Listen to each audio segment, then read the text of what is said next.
नमस्कार दोस्तों, मैं अभिषेक फुलवरिया। स्वागत है आप सभी का आपके अपने YouTube चैनल साइंस बाय अभिषेक फुलवरिया पे। दोस्तों, बात करने जा रहे हैं संक्रमण तत्वों के रसायन के बारे में। जैसा कि आपको पता है, यह बीएससी सेकेंड ईयर का इनऑर्गेनिक केमिस्ट्री का फर्स्ट यूनिट है। और यदि बात करें ट्वेल्थ में 8वां पार्ट है डी ब्लॉक तत्व एवं एफ ब्लॉक के तत्व। तो उसमें बात करेंगे, वो भी देख सकते हैं और अपने बीएससी वाले को तो देखना ही है, ठीक है। तो बीएससी और ट्वेल्थ डी ब्लॉक के तत्वों के बारे में सामान्य जानकारी देखेंगे, परिचय देखेंगे। अगले वीडियो में और भी बढ़िया डिटेल से देखेंगे पूरा। तो इसमें सबसे पहले तो सामान्य जानकारी की बात करते हैं, एकदम जीरो लेवल से, और सबको समझ में आएगा। अगर आपने कभी केमिस्ट्री पढ़ी है तो भी और नहीं पढ़ी है तो भी आप ऐसा ही मान के चलिए कि आज ही आपका जन्म हुआ है केमिस्ट्री में। अभी देखो, तो सबसे पहले तो आपको पता होगा आवर्त सारणी के बारे में लोकेशन देखते हैं, इनकी क्या देखते हैं, लोकेशन। तो देखिए, hydrogen, lithium, sodium, potassium, rubidium, caesium, francium, ऐसे कभी तत्व आपने देखे होंगे। तो ये फर्स्ट वर्ग है। बाद में देखो दूसरा वर्ग क्या होता है, beryllium, magnesium, calcium, strontium, barium, radium. तो ये सेकेंड वर्ग है। तो पहले वर्ग और दूसरे वर्ग, इन दोनों को मिलाकर एस ब्लॉक के तत्व कहते हैं। क्या कहते हैं भाई, एस ब्लॉक के तत्व। इन दोनों वर्गों को मिलाकर, ये लाइन और ये लाइन, ठीक है। मान ली आपकी बात, रेडी रेट है। बाद में आपको पता होगा आवर्त सारणी में 18 वर्ग और 7 आवर्त होते हैं। तो देखो 1 2 3 4 5 6 7। तो ठीक है, ये भी बात अपने समझ में आ गई। 2 वर्ग हो गए, 2 वर्ग के तत्वों को हमने एस ब्लॉक नाम दिया। अब डी कहां पर मिलेगा अपने को पढ़ना हुआ है। तो देखिए, सबसे पहले तो यहां से शुरू करेंगे, पोटेशियम, कैल्शियम। बाद में आता है स्कैंडियम। कौन आता है, scandium, titanium, vanadium, chromium, manganese, iron, cobalt, निकल, कॉपर, जिंक। तो हाँ सर, अब बढ़िया लग रहा है। ये देखो ट्रिक भी बढ़िया है इसकी। शक्तिवान, करे मना, फिर कौन, निकले कुएं से जान। अब शक्ति है जिसके पास, वही मना कर रहा है, तो फिर जान कौन निकालेगा कुएं से। तो शक्तिवान, करे मना, फिर कौन निकाले कुएं से जान। एक ट्रिक तो ये, एक और बढ़िया बताते हैं। देखो, साइंस टीचर विनु कुमारी मैडम, फेकोनी क्यूट सी जान। साइंस टीचर विनु कुमारी मैडम, फेकोनी क्यूट सी जान। ये भी ठीक है। अगला नेक्स्ट बात करते हैं। तो ये पहली श्रेणी है, इसका मतलब आपको पता चला। ये देखो, ये दूसरा वर्ग, ये पहला वर्ग, ये दूसरा वर्ग। तो तीसरा वर्ग से डी ब्लॉक शुरू हुआ, ठीक है। खत्म कहां पर हुआ, तो 12वें वर्ग पे। मतलब डी ब्लॉक के जो तत्व है वो वर्ग में पूछे तो कहां से आते हैं, 3 से लेकर 12 के मध्य। अच्छा ठीक है, ये है D block elements. D block elements यानी डी ब्लॉक के तत्व, इनको कहते हैं डी ब्लॉक एलिमेंट्स। या इनको क्या कहते हैं, संक्रमण तत्व। तो इनको ट्रांजिशन एलिमेंट्स भी कह सकते हैं। ट्रांजिशन स्पेलिंग तो कम आती है भाई, फिर भी देखते हैं। ये ट्रांजिशन एलिमेंट,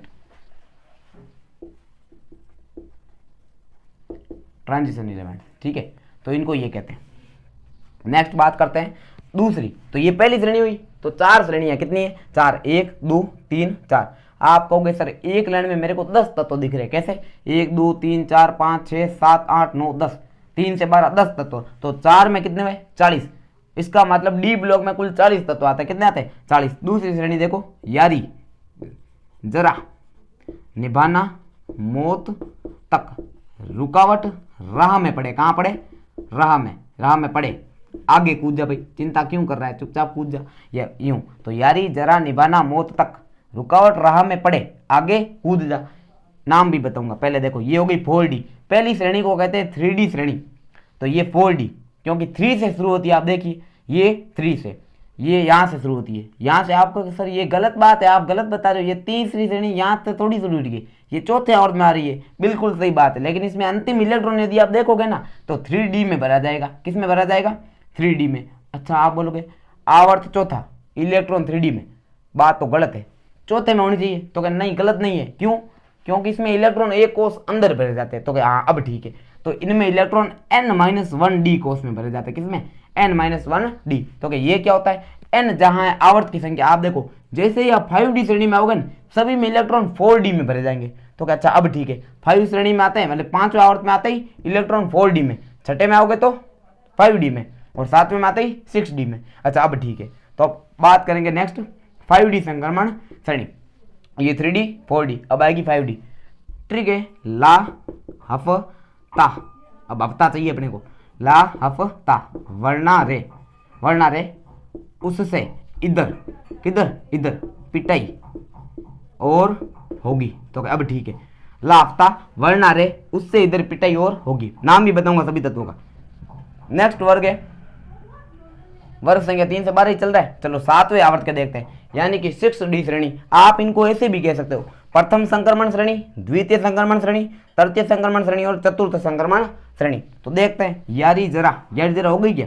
चलो ठीक है, ऐसी रफ्तार दबा, अब रफ्तार दबानी है क्योंकि अवतार लेगा वरना वो, ठीक है ना। तो ऐसी रफ्तार दबा, सगे भी हंसे नहीं, सगे भी हंसे नहीं, मिटा दे दस्तूर। क्या लिखोगे? मिटा दे दस्तूर रंजिशों के, रंजिशों के। तो ये हो गया आपके डी ब्लॉक के 40 तत्व। तो पूरे के पूरे क्लियर हुए कि नहीं हुए?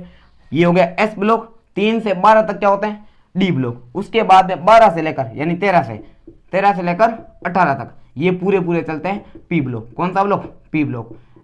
अगले वीडियो में इसके बारे में भी बात करेंगे कभी, ठीक है। तो फिलहाल में अपने को पढ़ना ये है, तो इसको लॉक किया जाए। यानी कि ऐसे तत्व जो कहाँ से कहाँ तक आते हैं। तो वर्ग संख्या पूछे क्या बताओगे भाई? तो क्या सर वर्ग संख्या 3 से 12, ठीक है। आवर्त संख्या पूछे तो क्या 4 से लेकर 7 तक। तो ये यहाँ से यहाँ तक कहता तो क्या गलत है? डी ब्लॉक के तत्व। अब बात करेंगे संक्रमण तत्व किसे कहते हैं। इनको संक्रमण तत्व लिखा है पाठ का नाम, तो वो बात करेंगे। तो देखो संक्रमण तत्व एक टॉपिक आता है जिसका नाम है संक्रमण तत्व। अब कोई सोच रहा होगा सर नाम बताने का बोलना, बताया नहीं, बात गलत है भैया ना। तो देखो सबसे पहले नाम भी बता देता हूँ सभी का। पहली श्रेणी है शक्तिवान करे मना, फिर कौन निकाले कुएं से जान। तो तत्व सुनो, scandium, titanium, vanadium, chromium, manganese, iron, cobalt, निकल, कॉपर, जिंक, ठीक है। तो इनका बताओ, वो तुमको पता है, ये क्या बताना इनका बताओ, वरना नहीं बताओ, है ना। तो देखो दूसरी श्रेणी है यारी जरा निभाना मौत तक, रुकावट राह में पड़े आगे कूद जा। तो ठीक है अभी कूदते हैं। कैसे? तो देखो इट्रियम, क्या नाम है? Yttrium, zirconium, niobium, molybdenum, technetium, ruthenium, rhodium, palladium, silver, cadmium. मजा आ रहा है? तो पूरा देखना। अगला lanthanum, hafnium, tantalum, tungsten, rhenium, osmium, iridium, platinum, aurum यानी गोल्ड और मरकरी, ठीक है। नेक्स्ट है, इनका भी बताओ। ये सबसे हार्ड है, ये कहीं पर ट्रिक ही नहीं मिलती, मैंने बताई। देखो ऐसी रफ्तार दबा, सगे भी हंसे नहीं, मिटा दे दस्तूर रंजिशों के। तो नाम बता दो। तो देखो एक्टिनियम, क्या नाम है? एक्टिनियम या एक्टिनम, रदरफोर्डियम, डबनियम, सिबोर्जियम, बोहरियम, हेसियम, मेटनेरियम, डर्मिस्टेडियम, रोएंटजीनियम और कोपरनेशियम। समझ में आया क्या भाई? तो इस प्रकार 4 श्रेणियां हैं। प्रथम संक्रमण श्रेणी, द्वितीय संक्रमण श्रेणी, तृतीय संक्रमण श्रेणी और चतुर्थ संक्रमण श्रेणी। तो संक्रमण तो बार बार बोल दिया, मतलब भी बता दो तो मतलब भी बताएंगे। तो ये है पी ब्लॉक। कौन सा ब्लॉक? पी। कुछ लोग कहते हैं कि एस और पी के बीच में आते हैं, उनको संक्रमण कहते हैं। बात तो सही है, एस और पी के बीच में आते हैं, लेकिन ये जो आपको दिख रहा है 12वां वर्ग, प्रश्न इस पर आता है कि इसको संक्रमण तत्व क्यों नहीं कहते हैं। तो वो इंपॉर्टेंट चीज है, वो दिखाते हैं आपको, पहले बता देते कैसे होगा। तो सबसे पहले देखो संक्रमण तत्व की एक परिभाषा है छोटी सी, वो आपको बता देता हूं। ऐसे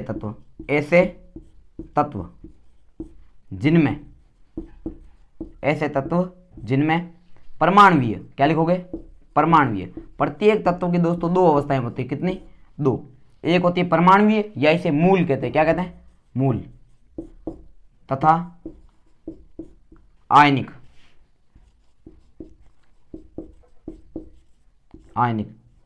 या दोनों अवस्थाओं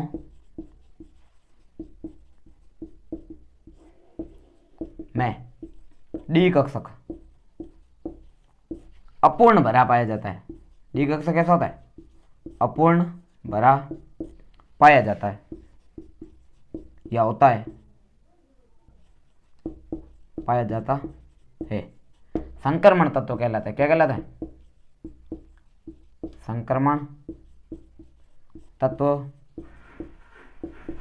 कहलाते हैं।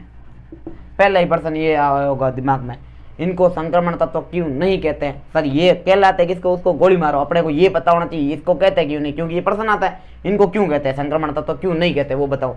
तो बात तो सही है, तो पहले परिभाषा याद होगी तभी तो पता चलेगा इनको क्यों नहीं कहते हैं। तो देखो ऐसे तत्व, कैसे तत्व? ऐसे तत्व जिनमें परमाणुवीय तथा परमाणुवीय यानी मूल तथा आयनिक, या दोनों परमाणुवीय आयनिक या दोनों अवस्थाओं में डी कक्षक जो है वो अपूर्ण भरा रहता है, उनको क्या कहते हैं? संक्रमण तत्व कहते हैं। क्या कहते हैं? संक्रमण तत्व। तो ये इंपॉर्टेंट चीज है, संक्रमण तत्व की परिभाषा इतनी सी है, डी कक्षा का पूर्ण होता है। क्लियर हुआ कि नहीं हुआ? डी कक्षा का पूर्ण, ऐसा नहीं कि बिल्कुल खाली होगा, बिल्कुल खाली होना कोई जरूरी नहीं है, लेकिन पूरा भरा नहीं होना चाहिए, ये लिखा हुआ है यहाँ पर। अपूर्ण का मतलब क्या है? पूरा पूर्ण नहीं होना चाहिए। तो ठीक है, अब दो बातें आई है, एक परमाणु है, एक आयनिक, इसको भी क्लियर करो, अभी करते हैं। तो सबसे पहले देखो, प्रत्येक तत्व की दो अवस्थाएं होती है। एक वह अवस्था जिसमें ना तो उसने इलेक्ट्रॉन त्यागे हैं, ना किसी से इलेक्ट्रॉन ग्रहण किए, उसको कहते हैं परमाणु या मूल अवस्था। तो कैसे? जैसे देखो जिंक है, तो जिंक अगर ऐसे लिखा है Zn के रूप में, तो आप समझो ये परमाणु या मूल अवस्था में, यानी कि इसने कोई इलेक्ट्रॉन नहीं त्यागा, इसका जो इलेक्ट्रॉनिक विन्यास है वो सामान्य ही रहेगा। इलेक्ट्रॉनिक विन्यास अपन लिखना शुरू करते हैं। तो देखो ऑर्गन, मतलब इससे पहले आखिरी गैस कौन सी है? तो ऑर्गन। तो 18 तक का तो काम खत्म, क्योंकि ऑर्गन 18 पे आता है। बाद में लिखना है इनमें 3D, कौन सा? 3D। बाद में 4s, अभी बताया था। तो आप देखो इनमें अंतिम इलेक्ट्रॉन किस में जा रहा है? 3D में जा रहा है। किस में जा रहा है? 3D में, ठीक है। तो आप देखो कितने आएंगे? ये 18, 18 और 2 ये 20, 20 और 10 कितने हो गए? 30। तो क्या बात सही है? एक होती है कौन सी? आयनिक अवस्था। आयनिक मतलब तो वह अवस्था जिसमें तत्व ने या इलेक्ट्रॉन त्यागे हैं या इलेक्ट्रॉन ग्रहण किए। तो बात सही है। तो सर ये त्यागता है, ग्रहण करता है? सभी धातुएं इलेक्ट्रॉन त्यागने की प्रवृत्ति रखती है, यानी धनायन बनाती है। तो ये जिंक 2+ बनाता है। क्या बनाता है? Zn2+, ठीक है, बनाए 2+। आप बोलोगे इलेक्ट्रॉनिक विन्यास चेंज करो भाई, तो करते हैं। ये ऑर्गन का ऑर्गन, मतलब 18 तक का काम हो गया है ना, ऑर्गन मतलब 18। बाद में आप बोलोगे 3D, वापस लिखो, ठीक है, 4s भी लिख दिया। तो 2 के क्या 2 इलेक्ट्रॉन रहेंगे? इसमें तो 10 के 10 रहेंगे, लेकिन 2+ का मतलब क्या? 2 इलेक्ट्रॉन त्याग दिए, मतलब यहाँ पर हो जाएगा 0। तो ठीक है, अब आप इस परिभाषा को देखो, जिनमें परमाणु, परमाणु मतलब ऐसी होता है जिसमें इलेक्ट्रॉन नहीं त्यागे, नहीं ग्रहण किए, इस पर आवेश 0 होता है। परमाणु मतलब आवेश 0, ठीक है। तथा आयनिक का मतलब या तो प्लस होगा या माइनस, तो धातु हमेशा प्लस बनाती है। इस पर 2+, ये इसकी आयनिक।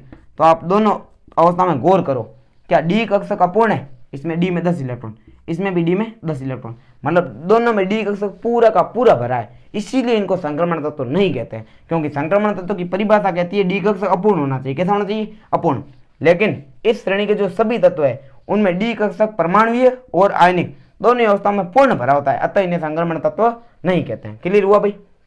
ठीक है, नेक्स्ट बात करेंगे संक्रमण तत्व। इन सभी में ऐसा होगा, ठीक है, इन सभी में डी कक्षक क्या होगा? अपूर्ण भरा नहीं होगा, यानी डी कक्षक पूर्ण भरा होता है, इसी कारण इन्हें संक्रमण तत्व नहीं कहते हैं। तो संक्रमण तत्व मोस्ट इंपोर्टेंट है, परिभाषा पूछी जाती है और ज्यादातर प्रश्न यही आता है, जिंक, कैडमियम, मरकरी को संक्रमण तत्व क्यों नहीं कहते हैं? तो आपको क्या लिखना है? क्योंकि इनमें परमाणुीय तथा आयनिक दोनों अवस्थाओं में डी कक्षक पूर्ण भरा पाया जाता है, जबकि संक्रमण तत्व उन्हें कहते हैं जिनमें डी कक्षक अपूर्ण होता है। ठीक है, तो ये आपको लोकेशन पता चली।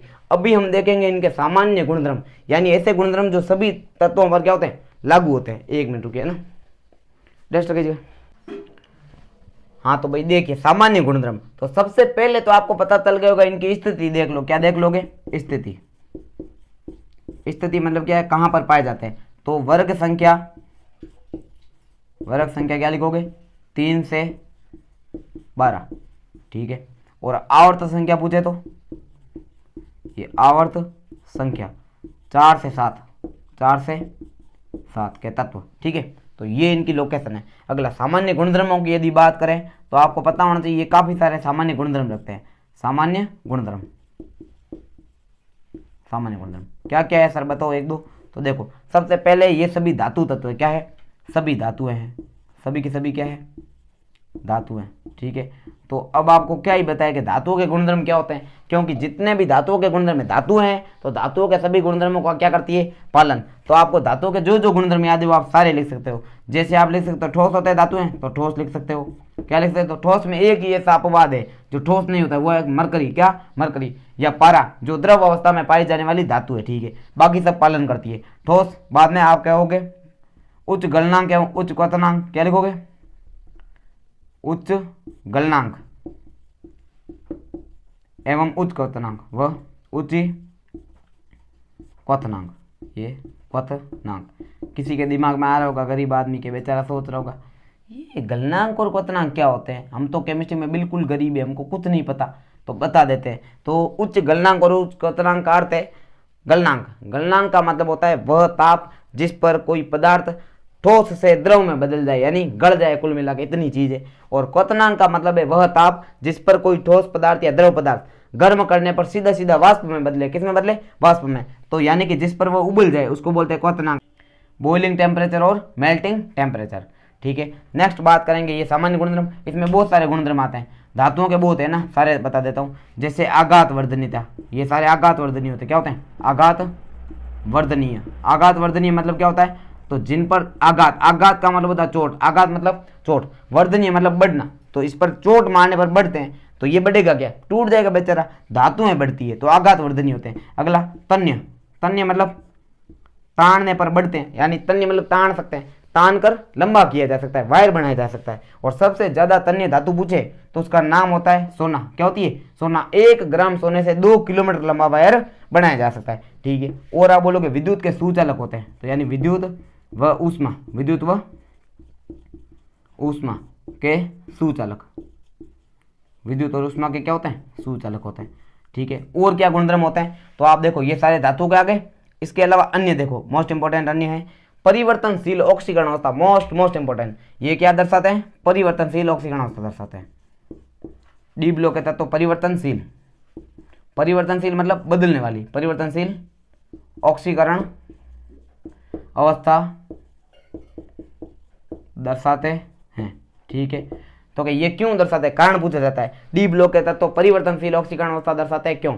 तो आपको लिखना है डी ब्लॉक के तत्व परिवर्तनशील ऑक्सीकरण अवस्था दर्शाते हैं, क्योंकि इनमें एक तो n-1d, अभी आपको बताऊं, जैसे n-1d, उसके बाद में क्या आता है? ns।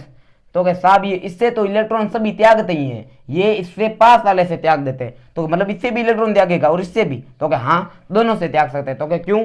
क्योंकि इन दोनों की ऊर्जा लगभग बराबर है। अच्छा ये बात है, तो इसका कारण ये है, परिवर्तनशील ऑक्सीकरण अवस्था दर्शाते हैं, क्योंकि कारण देख लो, कारण है ns व n-1d की लगभग ऊर्जा का समान होना, यानी कि ns व n-1d कक्षकों की ऊर्जा, कक्षकों की ऊर्जा लगभग समान होती है। क्या होती है? लगभग समान। तो उससे क्या होगा? इससे ये ns के साथ साथ n-1d से भी इलेक्ट्रॉन त्याग देंगे, तो ये परिवर्तनशील ऑक्सीकरण अवस्था दर्शाते हैं। और इनकी ऑक्सीकरण अवस्था में सामान्यतः एक का ही अंतर होता है। कितनों का? एक का। तो क्या कैसे? जैसे Fe2+, और एक देखोगे Fe3+, तो क्या हाँ बात तो सही है, 2+, 3+, एक का अंतर। आप देखोगे Mn2+, Mn3+, Mn4+, ऐसे +7 तक चलता है, Mn7+, तो क्या हाँ अब ठीक है, यानी कि ये सारे के सारे क्या करते हैं? +2 से +7 तक दर्शाते हैं। कौन? Mn जो है वो सबसे ज्यादा ऑक्सीकरण अवस्था दर्शाने वाला तत्व है। क्यों? क्योंकि इसमें अधिकतम अयुग्मित इलेक्ट्रॉन 5 होते हैं, तो ये +2 से +7 तक दर्शाते हैं। मतलब आप देखोगे लगातार एक का अंतर आ रहा है, तो इनकी ऑक्सीकरण अवस्था में एक का अंतर होता है। अगला आप देखो, ये मिटा दो भी है ना, कुछ नहीं, आपने देख लिया, इसको स्क्रीनशॉट ले लीजिएगा यूं। नेक्स्ट इनके सामान्य गुणधर्म में देखो, नेक्स्ट अगला है, ये जो है संक्रमण तत्व उत्प्रेरकीय गुण दर्शाते हैं। क्या दर्शाते हैं? उत्प्रेरकीय गुण।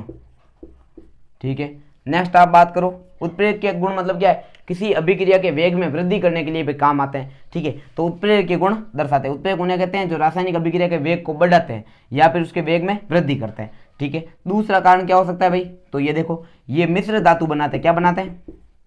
मिश्र धातु। कोई पूछ ले, डी ब्लॉक कहता तो मिश्र धातु बनाते हैं, क्यों?